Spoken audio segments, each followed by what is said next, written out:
Welcome to this introduction of the supply chain management system. I want to give you an overview of the logical flow of the system. First, there needs to be a setup. We're going to save that for another presentation. Once the setup takes place for all of the terminal names, the clients, product profiles, we can begin to use the system.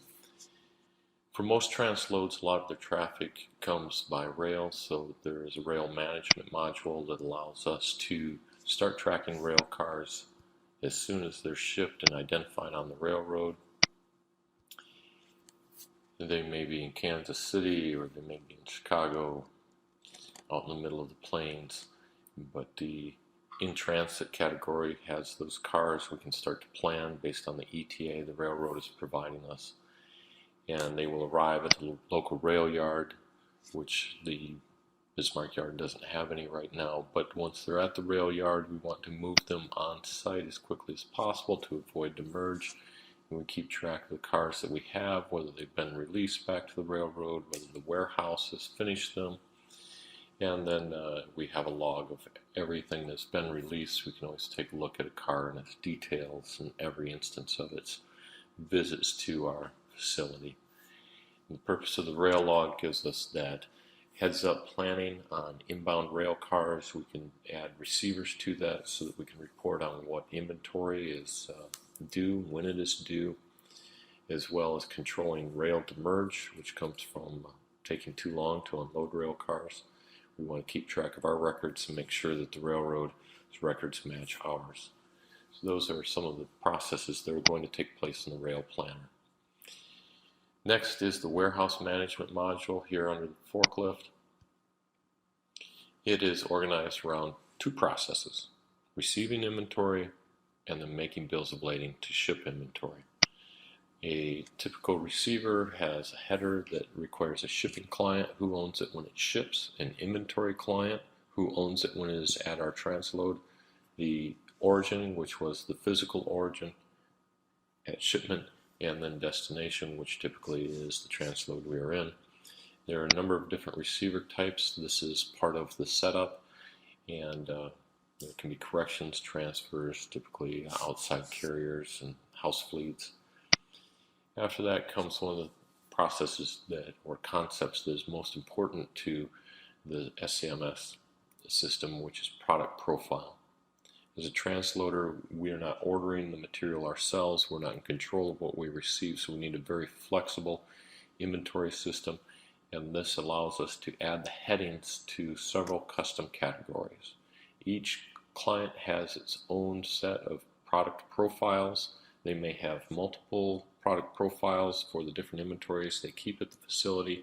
They may have just one product profile. Depends on whether you need to segment their inventory. But that, when selected, will add headers to the detail section down here, and the customer service agents that are entering this information then knows what goes in each field for this particular client, which may be differently ordered or completely different information for the next client. If we take a look at the list of receivers, we can open up one of these and see a completed receiver with the header information and the detail information in place. This is what it'll look like when it's done, and we can also show a summary of this receiver, preview the printed version, which outside carriers, customers, anyone who needs a hard copy of this documentation.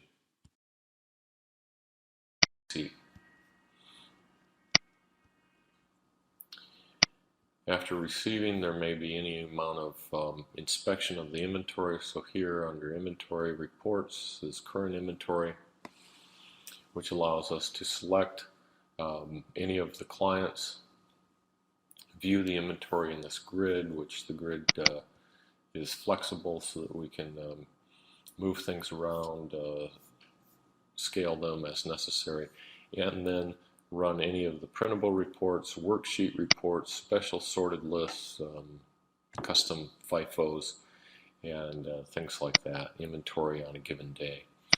So this is our inventory reporting system. A lot of inventory reports will also be provided to you and your clients on the web. Once your clients release inventory, comes the next section of the inventory management system, which is making a bill of lading. It's very much like a receiver, only in reverse.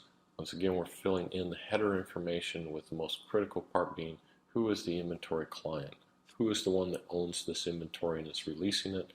Once we select that inventory client, then we will have the headers down here. We will be able to choose it either by item ID or by bulk category and complete a bill of lading.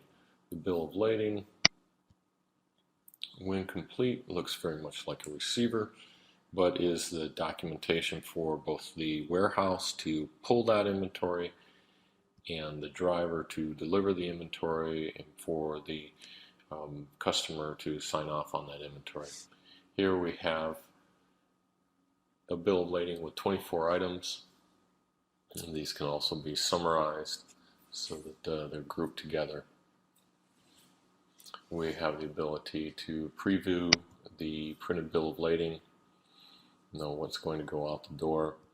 We can print the multi-part bill of lading, which includes the warehouse pull sheet. And what's already happened here is this bill of lading has been dispatched over to the transportation management system, because this is going on a house truck. That brings us to the third section of the SCMS, which is the transportation management, fleet management.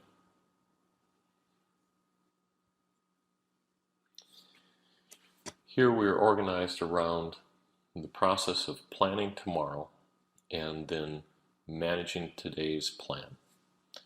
If we're doing the planning, we've already created loads out of our inventory system, or we can use the load tools to generate pickup requests if we're sending our fleet out to do pickups elsewhere. We'll again choose our fleet. We can review the drivers in our fleet, and then the plan that's been created for them. The plan is organized around origins, destinations. Each leg of the trip has times assigned to it, maybe a load, maybe it's a delivery, or it's just a move for the return leg. By planning it out leg by leg, we can know how much time is involved or planned, expected for this driver who has a very long day tomorrow, nearly 13 hours. The following day, we execute the plan and take it through the specific dispatch steps. There's a set of 3 processes that we want to always make sure we follow. The first is that we're going to assign the driver to the load. This is independent of who it was planned on. If everything goes correct, the driver that we plan the load for is the driver that the warehouse is assigning to the load. That's one of the things that we can double check for errors. We're going to confirm the truck that it's on, and we're going to mark it out the door. This is called a logout. The logout does a date time stamp that this load has left the facility at this moment, and we start to track it through our other reports. When it returns, the driver is going to bring that signed paperwork.